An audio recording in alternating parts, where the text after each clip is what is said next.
I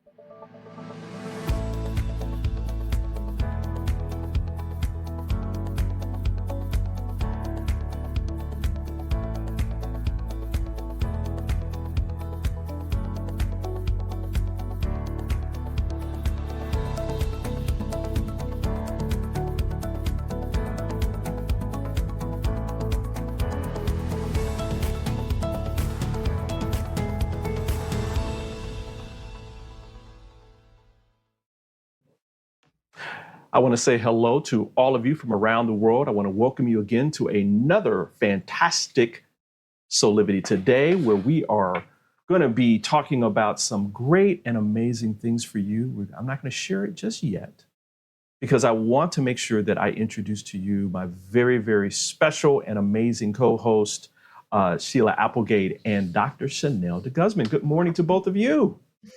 Hello, Brian. Good morning, and Brian. Chanel. I didn't know who you were going to introduce. I'm like, is there somebody else on the end? Someone special. That's us. Oh, man. Well, as all of you know, listen, we're broadcasting live from our studios right here in Washington, D.C., the nation's capital, and on KMET 1490 AM radio in Southern California. I'm so glad that both of you are here with me today because we have this topic today I'm really excited about, as probably you guys know. This is something that is, I think, really necessary right now. We'll tell you why in a second. But how has your weeks been? Chanel, I think you've got something special coming up on the weekend, right? Yeah, so I was sharing that there is a tad bit of pressure mounting for my son's high school graduation open house, which is this Sunday, the 20th, in our backyard. And so we'll be having, about 80 some people filed through between 3 and 8 p.m. And so I'm just super excited and, doing all those last minute details that have to be done. So, but it's a blessing. So. What Thanks for about you? asking. Oh, no, and you're going to rock it. It's going to be Thank fun. you. Take lots of Yeah. pictures, by the way, so we can see them. Absolutely. Absolutely. I love what you're go ahead, Sheila. doing. I just want to say I love the open house idea. I wish I had thought of that for my kids because then you get time to talk to everyone. You get to invite everyone, but there's this flow and you get to have a little bit of time with everyone. So I think that's awesome. Absolutely. You're going to have a great Thanks. time. Yeah, me too. Sheila, what about you? Any special plans coming up for you? Well, you know what? It's been really busy lately, but tomorrow is a Friday and Zach and I have adventure days on Fridays. So we take Fridays off in the summer to do a road trip. But we don't know what we're doing tomorrow, so it's going to be a real adventure. So I'll tell you when I come back. I love so that. cool. Oh my gosh.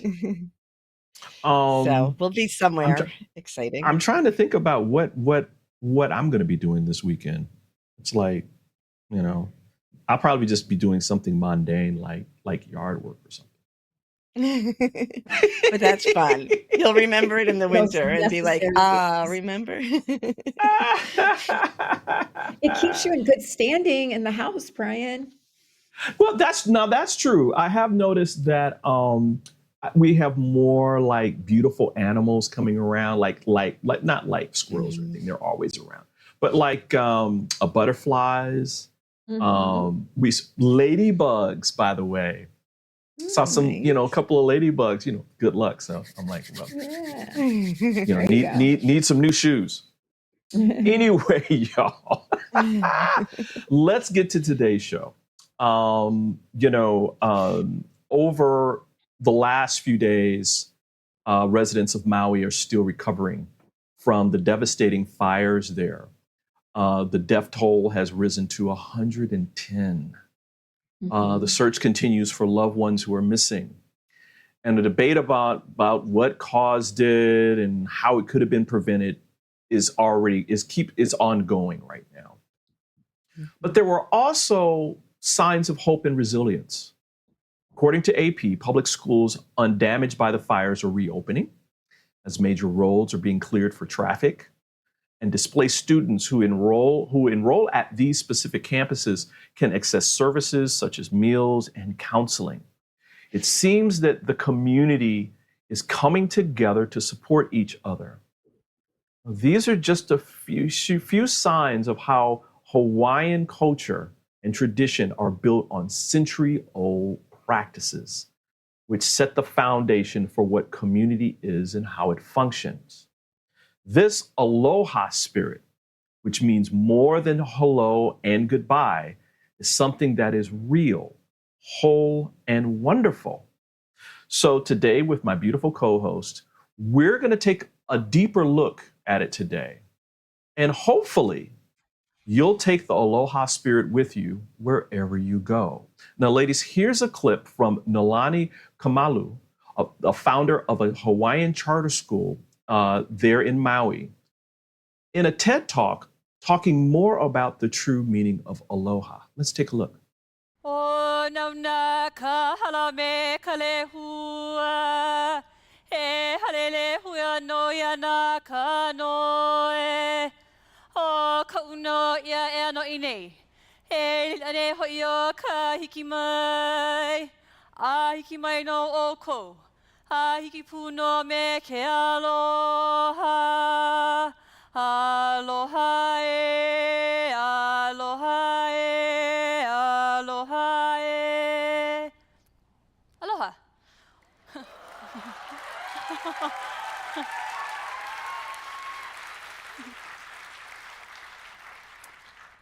A noi lani keia no kane o he oa humaiau a haoli au I ke launa pu ana mai o kako. Hi, I'm Noilani. And I'm a Hawaiian. The fact that I'm able to stand here today proud and say that is something I owe to a lot of people who fought long and hard for me able to do that. Because it wasn't always like that. For a time, Hawaiians lost their way because they were told that their language, their culture, and practically their very existence was worthless. You see, we not only had our Hawaiian kingdom overthrown, our cultural practices were banned. Hula was banned. Hawaiian language was outlawed. It was not allowed to be taught in schools. In fact, there's a segment of the population that still refuses to be identified as Native Hawaiian and is ashamed of their heritage. The fact that I can stand here today and introduce myself in Hawaiian is owed to a period of history called the Hawaiian Renaissance in the 1970s.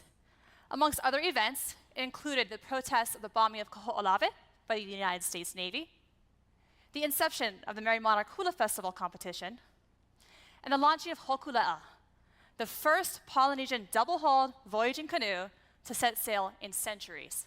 In 1976, Hokulea set sail from Hawaii to Tahiti, and after 32 days at sea, was greeted by thousands of people on the beach of Papua to Tahiti. She became a beacon of hope and pride, not only for Hawaiians, but Polynesians in general. Because Hokulea and her crew demonstrated not only the intellect, but the spirit of our ancestors. And it reinstated that pride. In fact, there were so many people that showed up on the beach to show their aloha for her. They wanted to touch her and try and get on board. They nearly sank her. Yeah, you imagine trying to kick people off as you're trying to greet them. In 2014, Hokulea embarked on a 3-year voyage around the world. Our ancestors not were only just great navigators, they were great stewards of these islands. The time that the first Europeans came, the journals of Captain Cook talked about, large populations, maybe 800,000. That's the median. It could be even higher. It's approaching maybe the numbers of people that are living on Hawaii today. They figured it out, how to live well on these islands, and I think that is the challenge of the time for planet Earth and all of humanity. It's to figure that out. How are you going to do that? Hokulea is pulling us into a direction of asking the question, are you going to be responsible and are you going to take action? Are you going to do something with what you have? You got a voyaging canoe.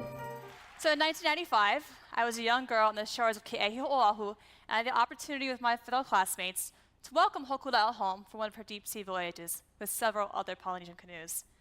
At that moment, I knew Hokulea wasn't my future. Several years later, I had the opportunity to sail on Hokulea from Hawaii to Tahiti on her worldwide voyage, and subsequently a few more legs. The name of the voyage was Malama Honua, and I can tell you it was an amazing experience. Malama Honua literally translates to caring for the earth. But based on my voyaging experiences and what I've been able to see around the world, I can tell you that that translation does not do the intent or spirit of the voyage any justice. In fact, to quote a very recent Star Trek episode, translation is not the essence of understanding. Hokulea was Google tracked, and her position was broadcast on the internet for everyone to see. So if you wanted to know where she was, you could find out. That made our voyage as crew members very different to prior voyages in Hokulea's history. One of the legs we did took us across the Okeechobee Waterway in Florida. And because we were Google tracked, everywhere there was a bridge, a lock, or anywhere that the waterway came close to the road, there were people waving, shouting, holding signs, hoping just to get a glimpse of Hokulea. See, there's a lot of Hawaiians in Florida. But they were just hoping to get a glimpse of Hokulea, not just because she's an amazing canoe, but because of what she represents. She represents home and the spirit that she brings with her, that spirit of aloha, and they wanted to come and show their aloha for her. So after we got out of the waterway, we proceeded up the East Coast via the intercoastal waterways. We had a series of stops planned out, but we also had backup stops in case we didn't make it as far as we needed to for the day. One of those backup stops was Indian Harbor, Florida. And there were people on the dock waiting for us. By the time we tied up, we were given shelter, food, and transportation. A community came together to show aloha not only for the canoe, but for strangers. We didn't know them. For a crew they didn't even know. As a result, we stayed in Indian Harbor a little longer. We had an impromptu celebration. We came together, we shared stories, songs, ate food, watched videos, and I had the opportunity to talk to a few of the Polynesian attendees in particular. They told me that while they knew about Polynesian cousin or friend down the road, they had not come together like this until the canoe showed up. And ultimately, what I'm getting at is the collection of experiences that I had in Florida and Indian Harbor in particular is when I really started to understand what we were doing. Because while Malama Honua means to care for the earth, and we thought we're sailing around with this message of protecting the planet and caring for the planet, we were really sailing around with the message of aloha. See, aloha doesn't just mean hello and goodbye. It's not a word you can look up in the dictionary. Although if you do it, you'll find a really long paragraph of definitions. Aloha is something you have to actually experience. I feel that it was that aloha that the indigenous cultures around the world were a little bit more receptive to. Because whenever we had the opportunity to interact with the local tribe or indigenous culture, we tried our best to ask permission to come ashore, probably with an oli or a chant like I opened with today. And you know what they told us? No one had ever asked before. They were very receptive and appreciative of the aloha that we showed them and the respect we had for them. And it started a dialogue. We were able to communicate with them. And even though we're very special and unique around the world, and we all have our special differences, common threads began to emerge of aloha and respect and pono, which is balance for both our relationships and actually our relationship with the aina, the land itself. Whoo! Got goosebumps, y'all. Got goosebumps over here. Aloha spirit, so important. Sheila, I'm going to go to you first. Couple of questions. I mean, I know we're going to get into how Aloha spirit is influencing the victims of the Maui fires, but just want to ask you first about your feelings about all of this time right now that's happening in Maui right now. Because, I mean, yeah, we know about the fires, we know about the devastation, but there seems to be another side to this, right? Right. So, like you said, we can get into the individual stories later, but I do have my nephew, Sean, in Lahaina, who had escaped. So he is sharing stories right from the land and his experience with me. But the bigger picture, which I think you asked me to start with, to me, we've seen, and I've said it over different shows, there's a rising up of that which has been buried and unhealthy in our societies and in our earth as we transform and move into a new way of relating to Mother Earth and to each other. And the buried energy of suppression and of the environmental abuse that we've been doing came out in rampant form in Maui. And in that space, there are the people that can hold the truth. So just like that boat, when the canoes went around the world bringing this message, I think the fires do as well, as we remember and we get to witness the true experience of what aloha is Yeah, and the need to come together for our earth. I love that. I love that. What about you, Chanel? What are you thinking about this right now? Well, for me, I it's hard, honestly, to really grasp the gravity of the devastation.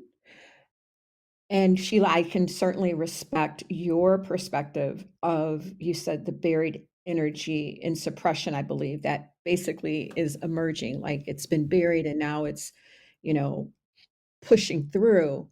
I can't speak to that, but overall, it's because I'm so far removed. You can donate, you can do certain things, you can pray, but until I walk and see, it is hard for me to connect. Um, but the collective energy from wherever you are, obviously, we're sending those healing waves, we're sending those good vibrations, to the people of Maui, all over Hawaii.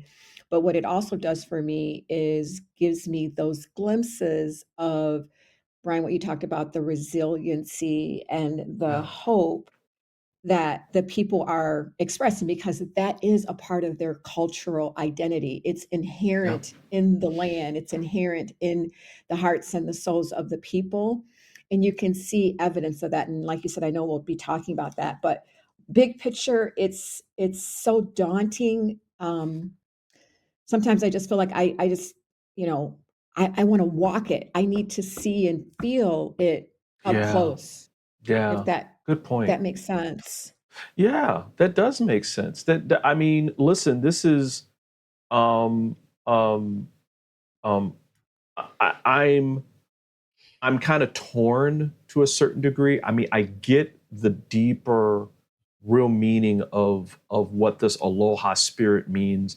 I see and I've read about how it's starting to show up, or how it's been showing up all along, even during the fires. The people there were taking care of each other and making sure Mhm. everybody who they could see was going to be okay.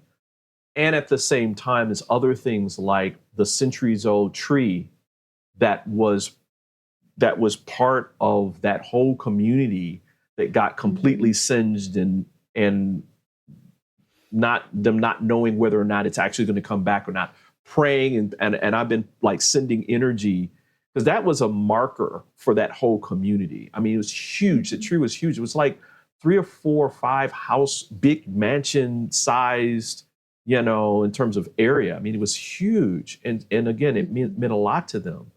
So I get that. I mean, I really, really, really do.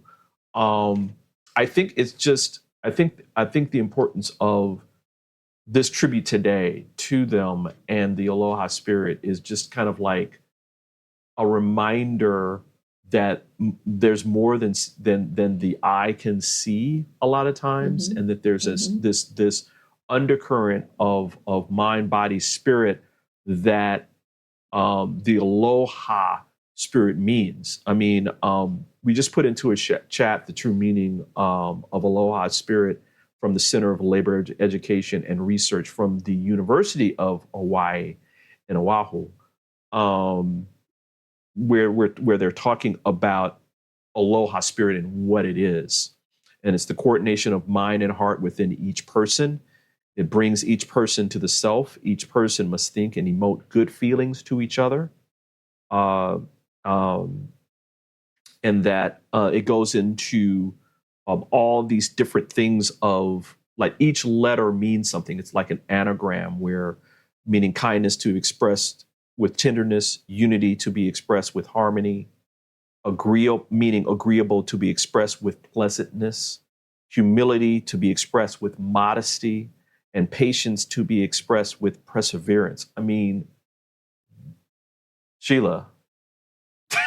and it's law. It's actually right? law. Like it's the foundation of their laws and their government as well in the traditional way. I mean, like, wow. Right. And it not only Well, is it like in the doctrine, but it's actively being honored. It's a lived experience. It's a lived identity. And what I really like about all of that, Brian, too, is it's with no obligation in return. So mutual regard Right. and affection with no obligation in return. So if you say hello to me, or if you put your hand on my back, or just extend some warmth to me, there's no obligation for reciprocity. It's just a giving of who you are, of love, and all those wonderful things you just mentioned, with abundance, Right. with no regard for any obligation in return. You know, I was blown away when I read this. Blown away. Listen, we're going to take a short break, but don't worry, we've got even more of talking about the Aloha spirit. And going to break, I'm going to play another video of Nolani Kamalu talking more about the Aloha spirit. So we'll see you back on the other side. It's that same aloha that allowed me to grow up in Hawaii and learn who I am as a Hawaiian. Because you see, the only way I was able to get here today is the aloha of countless educators, mentors, and family members who dedicated a lot of their time in aloha so I could do this. In fact, I still have lunch with some of my elementary school teachers to this day. Now I have the opportunity to pay it forward. I work in a Hawaiian-focused charter school. I have the opportunity to talk to students about who they are and establish that guiding principle and value, aloha. And talked about how they're related to the aina itself, the land, and established that aloha for it. And I would actually say that aloha has probably played a larger role in my career as an educator than any math lesson I ever taught. And we've actually come full circle in many other ways. We not only teach language in the schools now, but hula, which was banned, it's now celebrated. In fact, it's taught in prisons. And those people who lost their way, maybe they didn't have the same opportunity as me, are now able to learn hula in the prisons and learn more about who they are. It's because hula is not just a performance that looks pretty. It's a genealogy. It's a story. Sometimes it's a lesson. And they're actually able to receive the aloha from the teachers who take their time to spend it with them. And for some of them, maybe the first time they've received that aloha. So they're able to better understand aloha and who they are. An inmate at the San Quentin prison was recently quoted as saying, "Pre-hula, I was a really dark person, but hula really springboarded it for me. I think had I not found myself spiritually, I still would be searching." To be fair, aloha can be a difficult thing to do. You have to start by knowing who and what you are.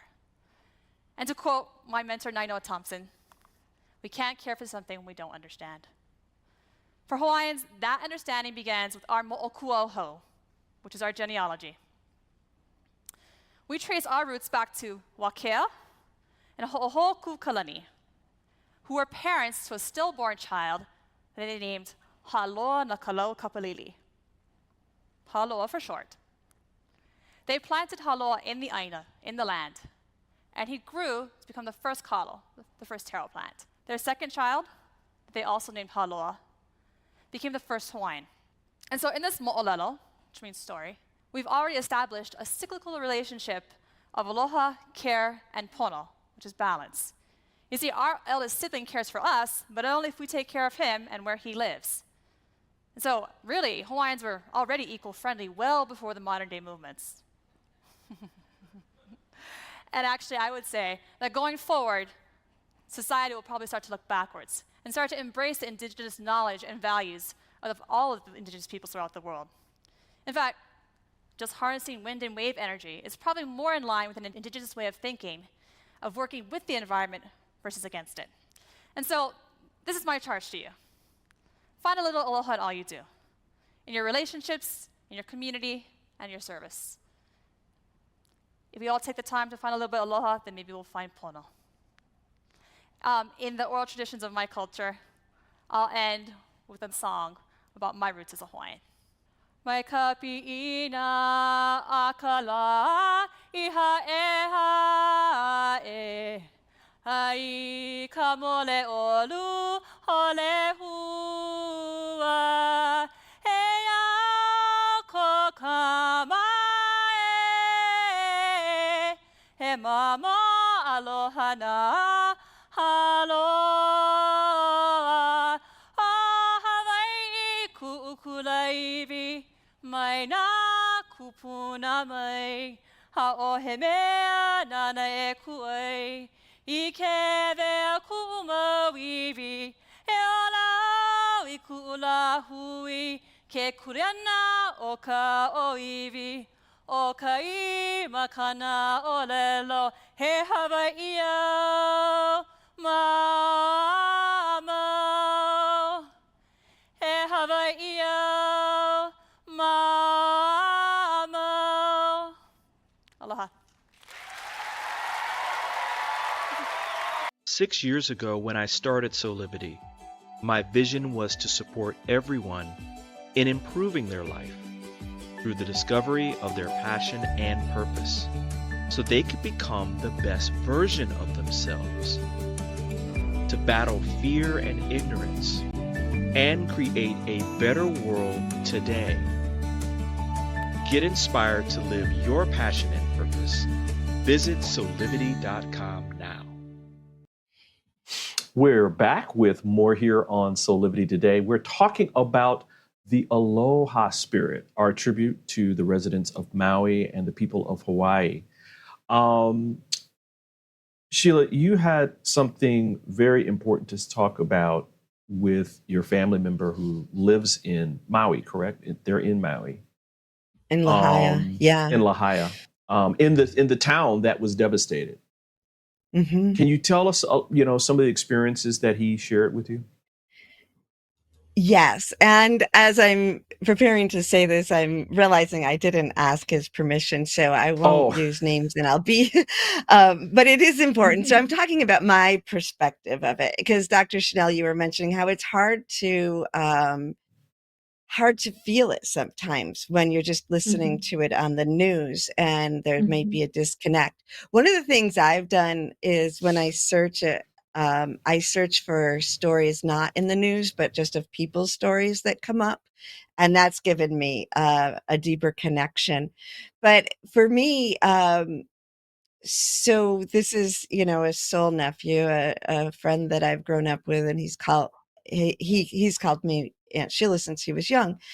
But there was this time where we didn't know the first night where his mom reached out, not knowing if he was alive, knowing that the Red Cross had said that his house was burnt to the ground along with the whole area, and we didn't know where he was. So there's that experience that then when we find out that he escaped into the mountains, it's exactly like what was spoken earlier, like, okay, he's alive. Nothing else matters. That's it. He got out with his dogs. He's alive.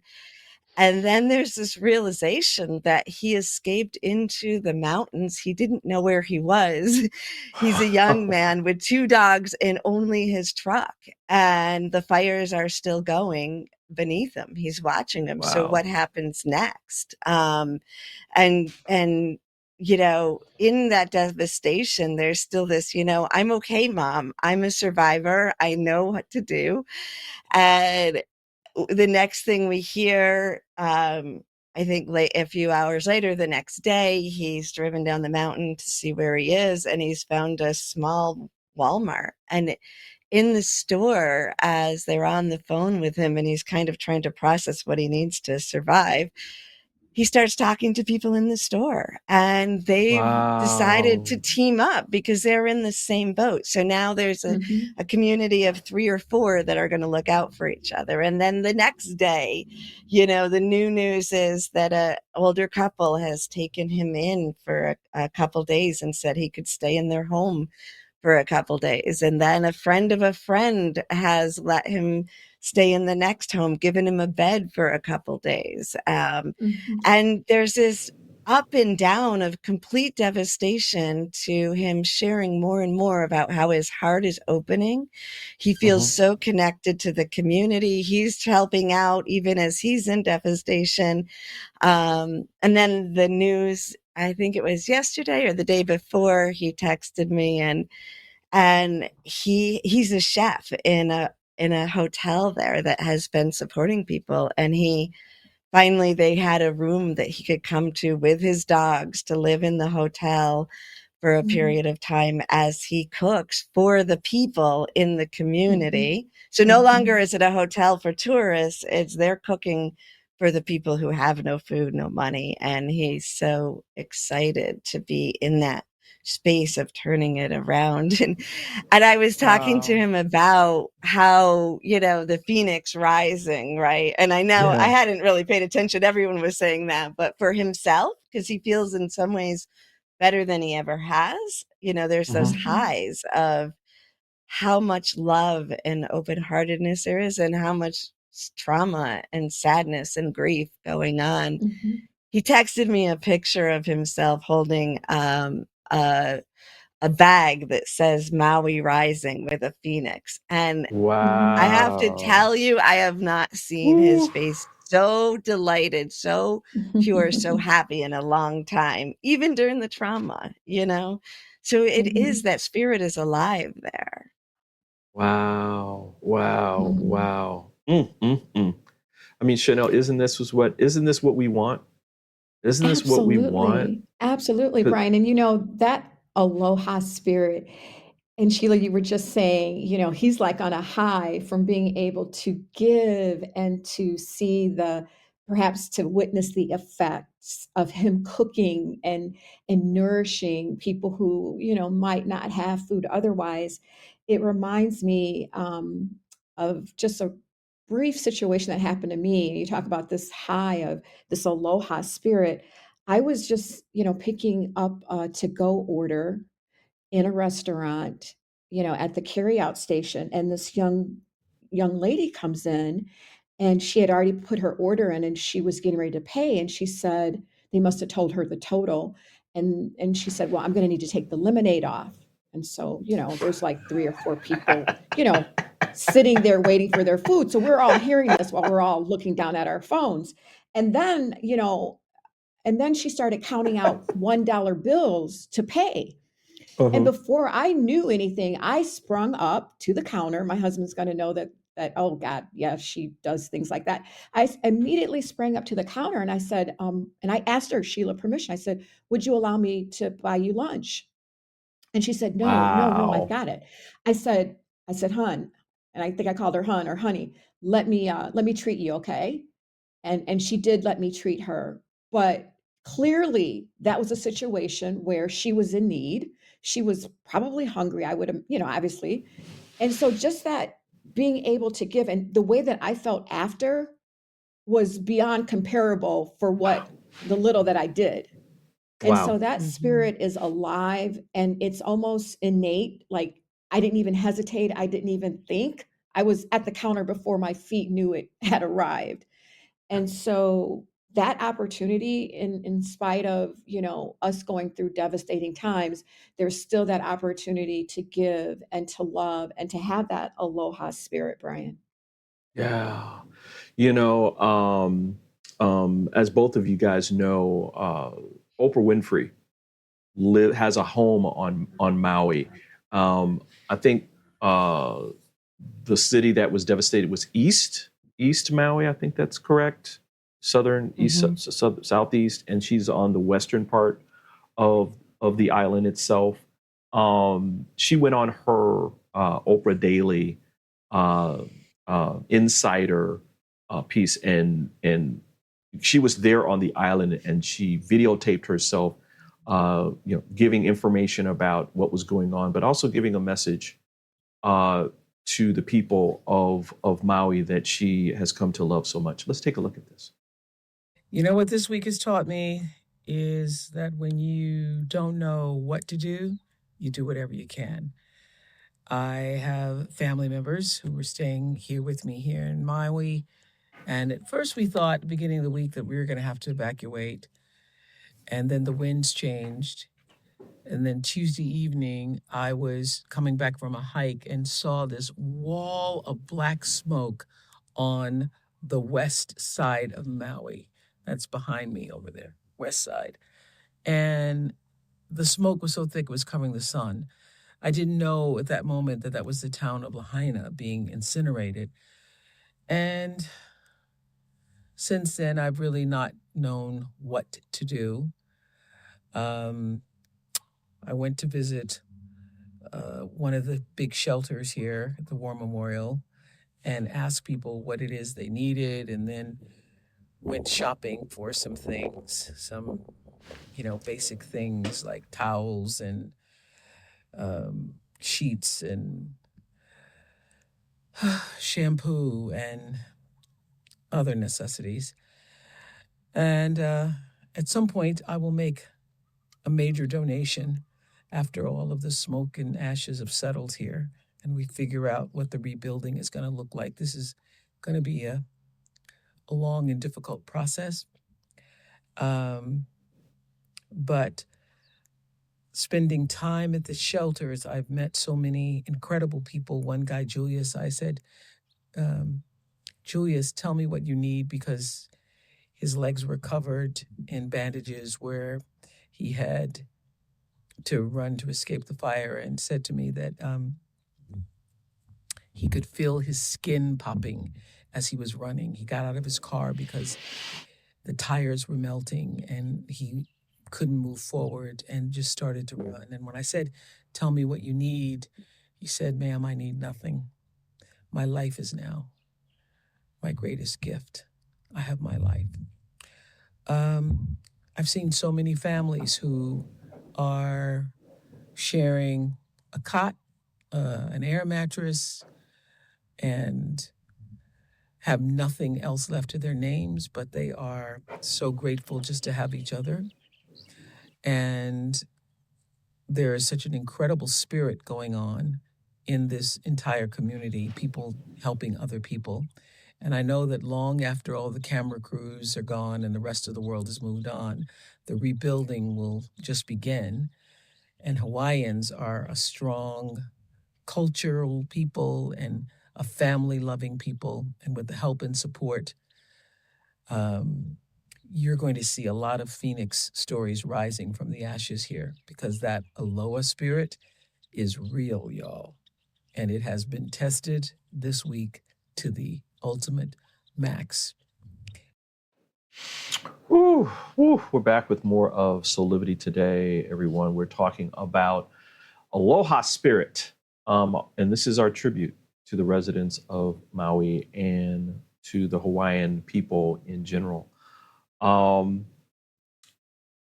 Ladies, as I'm looking at this video, the words that kind of stuck out to me is when the person that she was talking to said, my life is now. My greatest gift is my life. Mm-hmm. Yeah, I mean, I'm very fortunate. I'm sitting in a sunroom, and I'm looking outside, and I'm seeing the dew on the grass, and I was just thinking, when I first came in here before the show, Brian, I was just thinking how grateful I am for the little things that that are all around us, that surround us 360 degrees. You've got goodness all around you. Yeah. And knowing that, it just really does put you back into perspective of what really is important. And when he said, yes, my life is now my greatest gift, I mean, yeah, at the end of the day, you've got life, you've got breath, and it's a tremendous, tremendous gift. And I am truly grateful. Wow. What about you, Sheila? When you hear Oprah say these words, and you could tell that she's emotional, right? She's trying to get through this because she's seeing it. She's up close and she's seeing it. What thoughts were coming to you? Well, I think that, I was thinking about how beautiful it is that she is a voice in the world that people will listen to. And so she can bring that to us. Because it was actually that video that kind of made me realize, oh, wait, that's what Sean's been talking about. It is the Aloha spirit. It's ingrained in the culture. And one of the beautiful things that I think about that, going back to the Aloha spirit, is that it is not with obligation, right? And so it kind of made me think also when Dr. Chanel, you said, that the woman refused at first to let you buy her lunch. And I think that is a subtle indication of our society in which, yes, we might do things, but as a society, there's this expectation of if you take, then you're indebted somehow or unworthy. Right. But in Right. Aloha, that's not there. So, I mean, I know Dr. Chanel, you didn't have that feeling, but living in this community, she had that feeling for a moment. And I feel like that is one of the beautiful things. And I think that in most places, when we have such a severe tragedy, the community comes together. But what if we can keep Aloha spirit in our lives, in our communities every day without tragedy? Without tragedy. Without tragedy. Isn't that it? There's this beautiful clip that I found that kind of embodies what happens when the Aloha spirit kind of takes hold in communities, specifically after devastating things like things that happened with the Maui fires. Let's take a look at this. This kind of really warms my heart. By the end of the day, Paul Fisk will lose track of how many eggs he's cracked. 2.5 cases. He was up to 800 when we met him, and the lunch rush hadn't even started.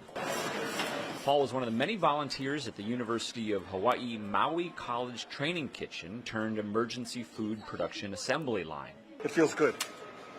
It feels good to show up. It feels good to participate. And my heart is just going out to these people who are suffering. Great hustle, team. Taylor Ponte is a private chef here in Maui and teamed up with other local chefs and World Central Kitchen to meet a great need. Thousands of people without power, food, and in many cases, their homes and loved ones. It feels very overwhelming for sure. There's a lot of people out there hungry, and it also, I think, is very gratifying to see so many people come together to help each other out. These meals, crafted with love and local flavors, like these cups of pork and pahole, a Hawaiian fern, will head out the door as soon as they're made. We have Lahaina, we have churches here in town. It's going to Maui High School as well. Well, the lunch rush just started. Lots of volunteers here, all making meals to go to people in need. By the end of the day, they will have made 9,000 meals in this kitchen. Helpers here say the Aloha spirit in this kitchen is keeping them going, as well as all of the messages outside of these islands. Your prayers, the love that is coming our way. Ah, yay. Aloha. I love it. I love it. Question to both of you so that we can kind of round out this conversation today. What are some of the ways that you think that we can integrate Aloha spirit into our daily lives and probably into our communities and our world? Sheila, I'll go to you first. Well, I think that, everything they just said, when I was watching the kitchens cooking, I was like, I wish there was more places for me to cook here. My daughter in LA, she can cook, and then they come and pick it up and they take it to the unhoused in the area. But that's an excuse on my part, right? Like, I know, what ways can I do this today? And I think I want to also put in the receiving, because I think when I'm more receptive to people helping me out, then I'm changing that paradigm that is that subtlety that resists receiving and giving help. I don't know if that kind of sounded like a mixed up statement, but I feel like both sides of it. And the part of Aloha that I think sometimes people, because I try to do a lot of good things, but I have trouble receiving. And I think that that's a side that's important so that it does become without obligation both ways.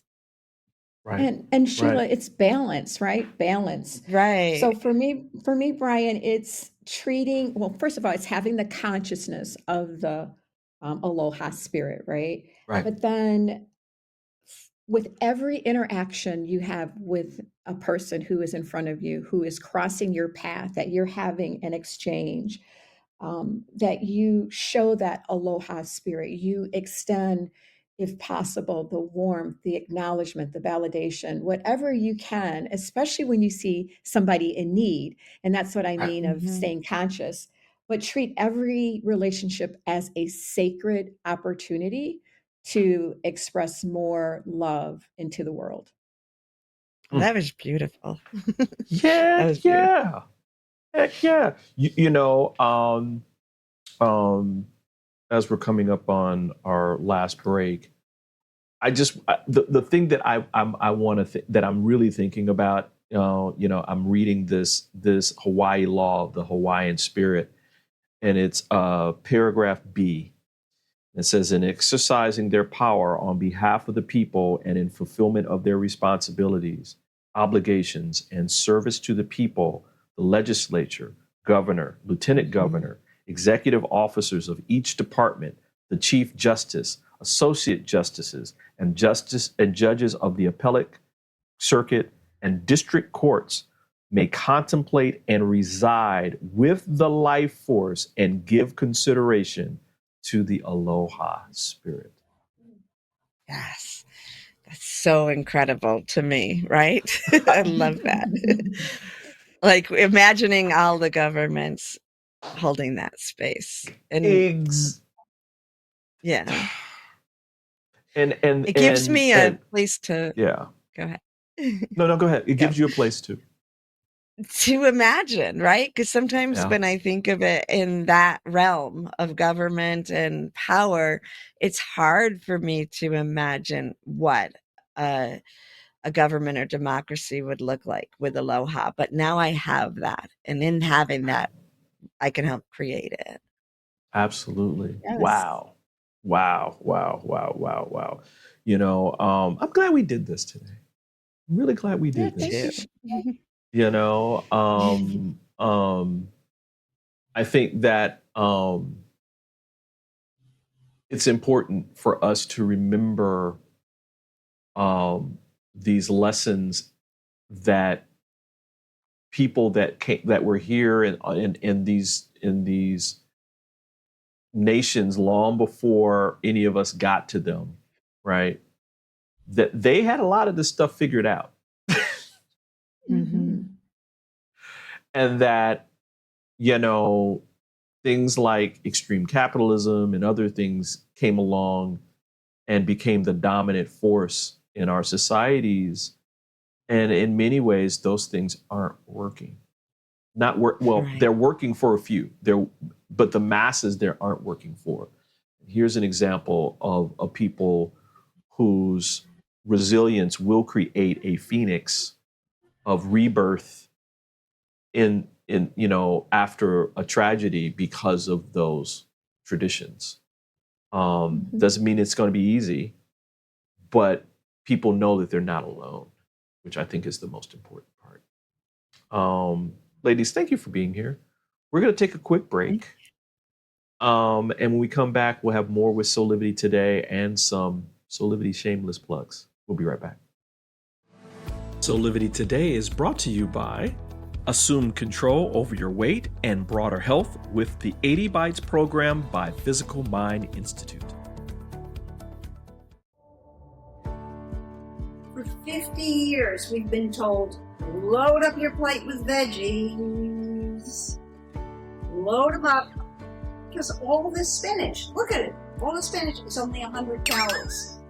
But avoid fat, because a tiny sliver of butter is also 100 calories.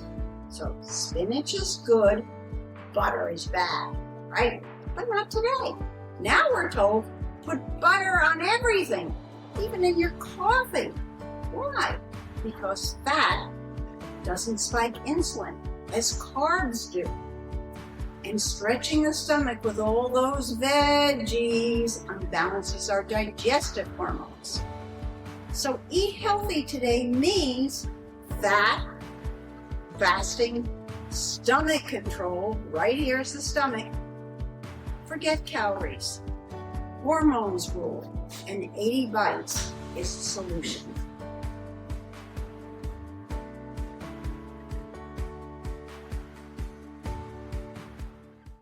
Are you ready to take that first step towards true, unwavering inner happiness? Are you like thousands of people who have everything they need, not want, but need, and still can't seem to find happiness and fulfillment in their lives? If so, the Steps to Happiness show is for you. On my show, you will learn about the principles and practices that lead to true inner happiness. Because guess what? It isn't found in our external environment, but within ourselves instead. Together with my guests, we will explore the latest physical, mental, emotional, and spiritual well-being practices. And together, we'll advise you on the actionable steps you can take towards a happier, more fulfilled, authentic life. So I invite you to join me each week on Soulivity TV on the Steps to Happiness show with me, Teresa Greco. And we're back with more of Soulivity today. Let's get to some Soulivity shameless plugs, shall we? I love this part. This is to get to feature you guys and everything that you guys are doing. Sheila, you've got this wonderful thing that you're doing. It's going on right now. The Consciously Awesome Gnostic Adventure. I almost want to put like some music behind it, like from like Lord of the Rings or something, because it's so wonderful. Tell us a little bit more about this. Lord of the Rings is a great example. It is exploring all the different realms of consciousness. It's so much fun. It does our banner, which is at SheilaApplegate.com, where you can sign up, learn about it, and sign up. It does say that it started now, but it actually starts on Sunday. So there's a little leeway for you to feel it, fall in love with it, and jump in if you would like to. It'll be the adventure of your life. Oh, fantastic. And as a companion to this, you have some soul connection sessions that you're doing? Yep. If you're interested in just having a single session to start out and explore, that is the Soul Connection sessions, also at SheilaApplegate.com. That's a one-on-one session with me anywhere in the world via Zoom or phone. So you can get a discount by using the code SOUL23. And you'll have $44 off your first session. Perfect. And Chanel, you have some coaching sessions as well for people who, listen, want to develop themselves personally and professionally. Can you tell us a little bit more about this? Absolutely, Brian. So we're about 3 weeks away until Labor Day. And so that's when we reset and we really get serious again. And so I'm offering some back to basic reset coaching sessions over these next 2 weeks for us to really reset this last quarter of the year. December 31st will be here in a blink of an eye. But first, let's get you through to Labor Day and look at your goals and see where you're at, where you're headed, and what is getting in the way. Perfect.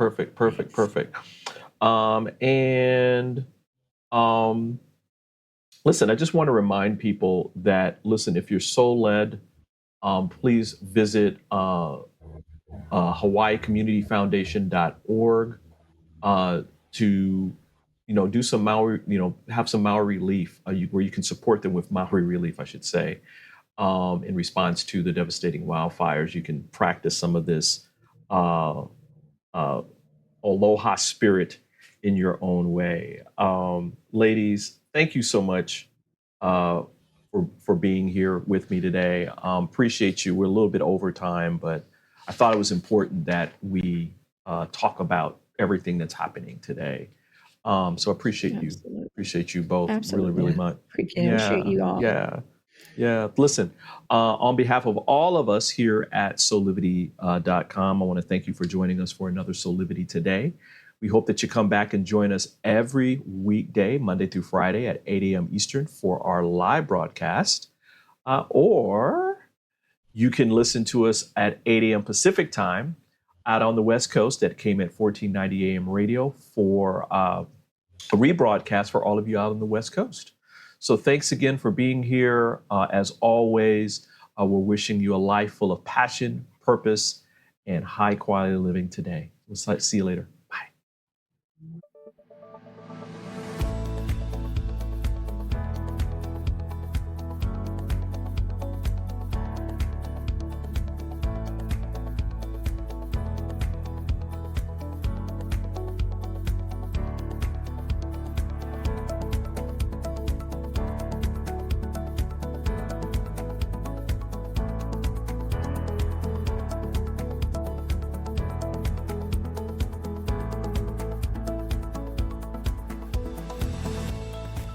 This work is subject to copyright owned by Affinity Global LLC.